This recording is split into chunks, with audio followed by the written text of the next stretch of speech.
Prince Chukwudi stood as he often did, motionless, watchful, as if the entire world was a story only he could hear.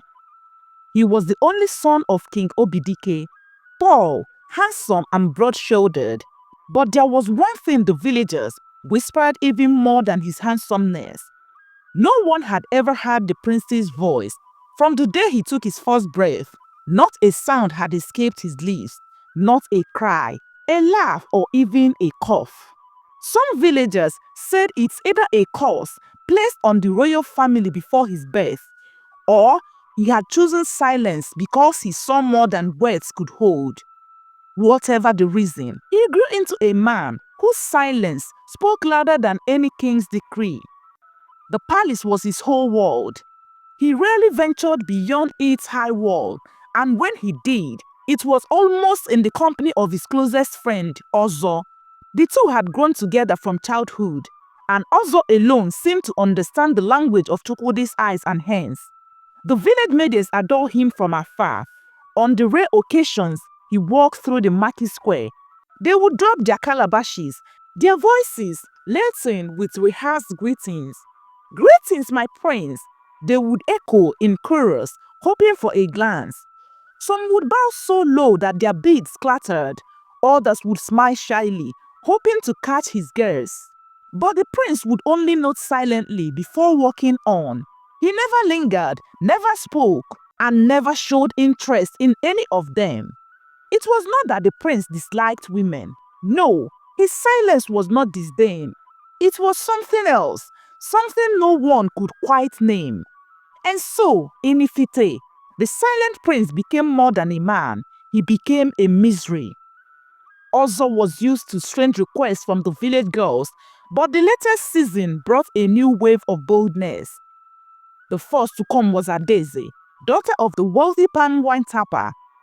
She waited for Ozo at the palace gate with a basket of ripe mangoes. Her wrapper was tied low, revealing a slender waist, and the coral beads at her neck gleamed in the sunlight. "Ozo," she said sweetly, lowering her basket, "I brought these for the prince. Will you perhaps tell him they are from me?" And she hesitated, lowering her voice. "Maybe you could also tell him I would love to hear his voice, even if it's just once." Ozo scratched his head, trying not to laugh. "Adeze, you know our prince is not one for speaking." Adeze pottered. "I know, but maybe he will make an exemption for me." 2 days later, Obianuju appeared at the same spot. Her basket was piled high with fresh garden vegetables, bitter leaf and okra. She leaned closer to Ozo. "Help me, Ozo," she pleaded. "You are his right hand. Tell him I am the one who wakes before the first cockcrow to fetch fresh water for my family. Tell him I will make him the sweetest soup in all Ifite." Ozo laughed, shaking his head. "You think soup will make him speak?" "It might," Obianuju said stubbornly. By the end of the week, Ngozi arrived, her basket filled with yam tubers. "Tell him," she whispered, "that these yams are the softest and whitest in the land. Tell him that if he marries me, I will fill his stomach until his silence breaks." Ozo couldn't help but chuckle as he accepted his basket, delivering the fruits, vegetables, and yams to the prince's quarters. Later, in the forest, as the two men set traps for bushmeat, Ozo recounted the girl's visit. The prince listened quietly, his lips twitching into the faintest of smile. Ozo mimicked Adeze's pout, Obianuju's insistence, and Ngozi's dramatic vow about yams until both of them were shaking with silent laughter. Or in Chukwudi's case, shaking with laughter that made no sound at all. When they finally calmed, Ozo looked at his friend and said, "So, will you choose one?" The prince's answer came as always, not in words, but in signs and a knowing glance. "When the time comes, I will marry the right woman." One dry afternoon, the rhythmic gong gong gong of the town crier's bell rang across the village. Children stopped playing, market women paused. Men straightened from their farm work, the town crier, Mazi Ekweme, stood tall in the square, his voice booming. My people, listen to this important announcement, oh! By order of His Royal Majesty, King Obidike, all maidens of marriageable age in Ifite are to assemble at the palace tomorrow morning for a special meeting. I say again, all maidens tomorrow morning. The news spread faster than Hamatan fire. In compounds across Ifite, mothers rushed to polish their daughters' beads, wash their best wrappers, and comb out their hair. Maidens exchanged whispers. It must be about the prince. It must be time. That night, dreams were filled with visions of royal corridors, coral crowns, and the mysterious smile of the silent prince. The palace courtyard was a sea of color the next morning. Maidens stood shoulder to shoulder, dressed in wrappers of every hue, crimson, gold, deep indigo, each one adorned with beads that clinked softly with movements. King Obidike entered, his red cap gleaming, eagle feathers swaying as he walked. The chatter hushed instantly. My children, he began, voice rich and commanding. You all know that my only son, Prince Chokode, will one day take over the throne after my reign. It is time he marries. For by building his home, he will learn to rule and build his kingdom in the years to come. A ripple of joy swept through the crowd. Some clasped hands, others exchanged their glances. But then the king's voice deepened. But I must tell you the truth. My son is mute. He has been silent since birth. If any among you still wishes to marry him, knowing this, then she shall have the chance to win his heart. The joyous ripple broke into waves of murmurs. Alo, how can the only son of our king be dumb? Ihojo, Mbahwao, I can't be bride to a mute prince. Tofiakwa, it can never be me. One by one, maidens began to lead. Soon, the palace was almost empty. Only 4 remained. Nneka, the ambitious daughter of a trader, Ifunanya, whose beauty was said to make men lose their way, Chiamaka, proud daughter of a wealthy cocoa farmer, and Udamaka, a quiet maiden with kind eyes and callous hands from farm work. The king regarded them thoughtful and said, You 4 go home and pack your belongings. You will live here in the palace for a time, and my son will choose one among you to be his wife. The palace gates swung open to welcome the 4 maidens that evening. Servants carried their bags to chambers lined with raffia mats and adorned with embroidery clothes. The king himself stood to greet them. Beautiful maidens of Ifite, you are welcome, he said. By staying after hearing my son's condition, you have shown bravery. Whether or not you are chosen, you will be rewarded. Eat whatever you desire. The palace maids will serve you. You have nothing to worry about. The girls bowed in gratitude, though the thoughts in their hearts were not all the same. Nneka and Ifna exchanged a glance. This was a test of royalty, and they intended to savor it. Chiamaka tilted her chin proudly. She already imagined herself on the throne. Only Udamaka's eyes searched the palace quietly, wondering where the prince was. Days passed. The maidens dressed in fine clothes, ate from golden plates, and began to order the palace servants about. Nneka, one afternoon, caught a maid spilling palm oil on her wrapper. Her voice rose in fury. You clumsy goat, kneel! She ordered the girl to the ground and flogged her until her arms ached. Ifunanya and Chiamaka stood nearby laughing. Once I am a queen, Ifunanya sneered, these maids will learn their place. Udamaka stepped forward. What is wrong with you, Nneka? She is human like you. You cannot treat people this way, she said. The others coughed. You are too soft, Chiamaka said, not fit for royalty. But Udamaka only shook her head, turning to help the weeping maid to her feet. Somewhere in the shadow of the palace, Ozo watched silently and made a note of his mind.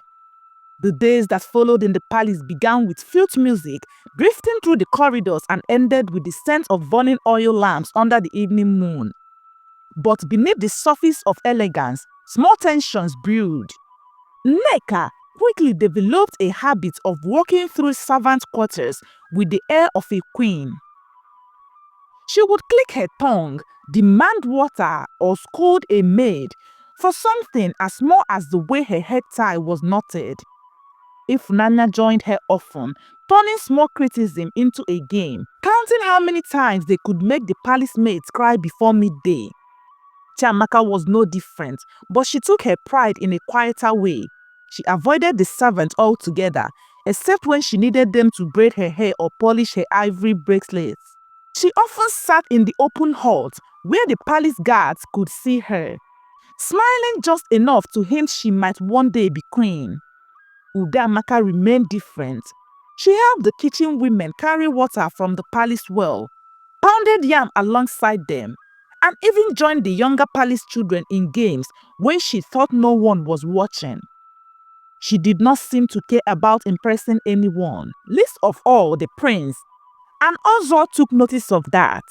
So did the prince. One afternoon, when the harmattan wind carried dust into the palace compound, Nneka's temper flared again. A maid had mistakenly served her okra soup in a wooden bowl instead of the clay one she preferred. Nneka ordered the girl to kneel, snatched a cane and flogged her so harshly Ifne and Chiamaka laughed, enjoying the spectacle. But before the third lashes landed, Udamaka stepped forward, blocking Nneka's arm. "What is wrong with you?" she demanded. "She made a mistake. You are not her master." Nneka's eyes flashed. "Don't tell me how to teach discipline. This is not discipline," Udamaka said firmly. "This is cruelty." The two stared at each other in the heat of the compound until Nneka dropped the cane with a hiss. The other maidens whispered, calling Udamaka too soft and unfit for royalty. But somewhere in the upper veranda, the prince watched silently, his gaze fixed on Udamaka. The king soon announced a new arrangement. Each maiden would take turns walking with the prince in the palace gardens and the surrounding forest. The walks were meant for bonding, for the prince to know each of them better. On Nneka's first walk, she spoke endlessly about her father's wealth, the number of goats she owned, and how she would redecorate the palace wall. The prince nodded politely, but his eyes often wandered to the trees instead of her face. If Naya's turn was not much better, she spoke mostly about her beauty, how many young men in Ifite had fought over her, how many songs had been composed in her honor. She threw glances at the prince, hoping for admiration, but his expression remained calm and unreadable. Chiamaka tried a different approach. She asked the prince no questions, offered him no stories. Instead, she walked in silence beside him, assuming that her looks alone would win him over. The prince, though silent himself, seemed unaffected. When it was Udamaka's turn, she did not try to fill the air with words. Instead, she observed him as he moved. The way he tilted his head at the sound of a bird call. The way his hand brushed the leaves as if greeting them.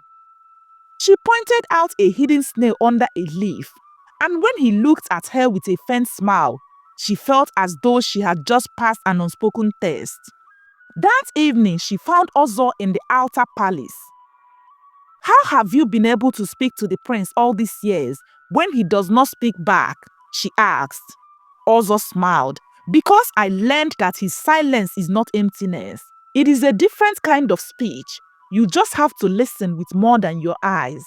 From that day, Udamaka made it her mission to understand the prince's language. She learned that when he tilted his head slightly to the right, he was asking a question.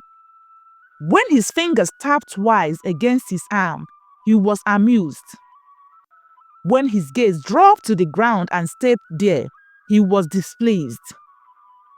Ozo taught her the subtle gestures they used. A hand sweeping outward for disagreement, 2 fingers pressed on the lips for gratitude, and a slow blink for approval. One afternoon, in the garden, Udoamaka bent to pick a hibiscus flower and offered it to the prince. He took it, tapped it once against his palm, then placed it gently on her hair. She felt warmth spread through her chest, not the quick burn of excitement, but the steady glow of something that could last. She began to anticipate his thoughts, when a sudden gust of wind rustled the mango trees. She looked at him and said, "You are thinking the fruit will be ripe soon." He smiled, and then Udamaka felt like they had both spoken without a single word. The bond between them did not go unnoticed. Nneka, Ifunanya, and Chiamaka saw the way his eyes sometimes lingered on Udamaka, and jealousy burned. One evening, they met in the servant quarters, speaking in hushed tones. "She thinks she can win him with her farm girl manners," Nneka hissed. "She's making us look like we don't care," Ifunanya added. "Then we must remind the prince what true royalty looks like." They began a campaign. Whenever the prince appeared in the courtyard, they made sure to be dressed in their finest. They offered him sweet palm wine, exotic fruits, even rare fabrics. They laughed loudly in his presence, telling each other tales meant to draw his attention. They also spread whispers about Udamaka, that she was too plain, ordinary, and soft for the palace. But the prince never seemed moved by their charms or their words. One evening, a loud shout erupted from the kitchen. Smoke poured from the doorway. A cooking fire had spread to the storehouse, where sacks of grains were kept. Servants ran in panic, some trying to fetch water, others simply fleeing. The 4 maidens were nearby. Nneka gasped and clutched her wrapper. "Let the servants handle it," she cried. Ifunanya stepped back, fanning her face, as if the smoke were a personal insult. Chiamaka muttered something about not ruining her clothes. But Udamaka ran forward. Snatching a water gourd from a fleeing servant, she dashed into the kitchen, coughing but determined. She formed a line with the palace boys, passing gourds of water from the well to the fire until the flames hissed and died. When she emerged, her wrappers were singed at the hem, her face streaked with salt. The prince stood nearby, watching her with an expression softer than any she had seen before. He stepped forward, took her hand and pressed 2 fingers to his lips. His way of saying thank you. From the veranda, King Obidike had seen everything. In that moment, he knew which maiden's heart was truly fit to be queen. From the day of the fire, Udamaka noticed a change. The prince sought her out more often. In the gardens near the palace wall, even in the shade of the mango trees where Ozo liked to rest. They would walk together, sometimes without exchanging a single gesture, yet feeling as if entire conversation passed between them. When she spoke, he listened with a stillness that made her words feel valuable. When he gestured, she replied with a nod or smile that told him she understood. One afternoon, they sat under the Odala tree. A bird called in the distance, and she turned to him. "You are wondering if that is the same bird you had the last time." She guessed. His eyebrow lifted slightly. Surprise and delight in one moment. He touched his chest twice, a sign Ozo had taught her meant yes. From across the palace, Ozo watched, his heart warming. In all their years of friendship, he had never seen the prince look at anyone this way. The king summoned the 4 maidens to the great hall. The air was thick with anticipation. Nneka arrived in a wrapper so bright it hurt the eyes. Ifunanya's beads clinked with every step. Chiamaka's hair was piled high with a crown. Udamaka came last, her wrapper simple but spotless, her posture calm. King Obidike rose from his throne. "My son has made his choice," he said. "Today, he will let you know." All eyes turned to the prince. Slowly, he stepped forward. He held in his hand a coral bead necklace, the tradition gift a prince gave to his chosen bride. Nneka's breath quickened. If Nanya shifted eagerly, Chiamaka tilted her chin. But the prince walked past all three. He stopped before Udamaka, looked into her eyes for a long steady moment, and gently placed the coral beads around her neck. Gasps filled the palace. The other three maidens stiffened, then turned sharply and walked out without waiting to be dismissed. The king smiled. "It is settled. Udamaka, you shall be the wife to the prince." The wedding was the grandest Ifite had seen in decades. Drummers played from dawn till dusk. Women danced and sang until their voices cracked. Udamaka wore coral beads from neck to waist, her hair braided into intricate pattern. The prince, in a richly embroidered tunic, stood beside her with the quiet dignity that was his signature. When the king blessed the union, the crowd erupted in cheers. Some still whispered about the prince's silence, but most saw the way his gaze rested on Udamaka, as if she were the only person in the world, and they understood. The other three maidens slipped away quietly from the palace before nightfall, their dreams of royalty shattered. Udamaka proved herself a kind and wise princess. She listened to the people's complaints, visited the market women, and walked alongside the palace maids instead of above them. Soon she bore the prince two strong sons and a bright-eyed daughter. Ozo became the prince's official mouth in court, speaking his thoughts aloud in gatherings, though most times the people understood the prince without words.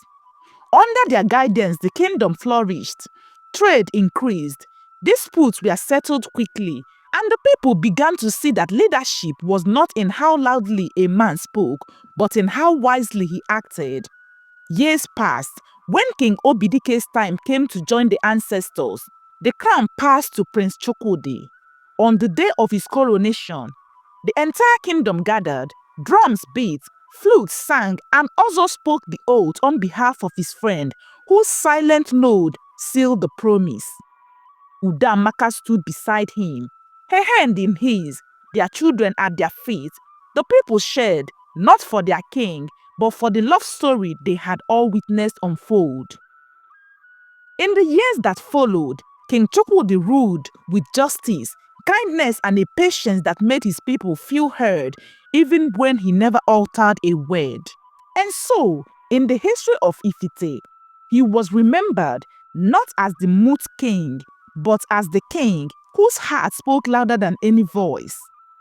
For in his life, he had proven the truth that would be told for generations.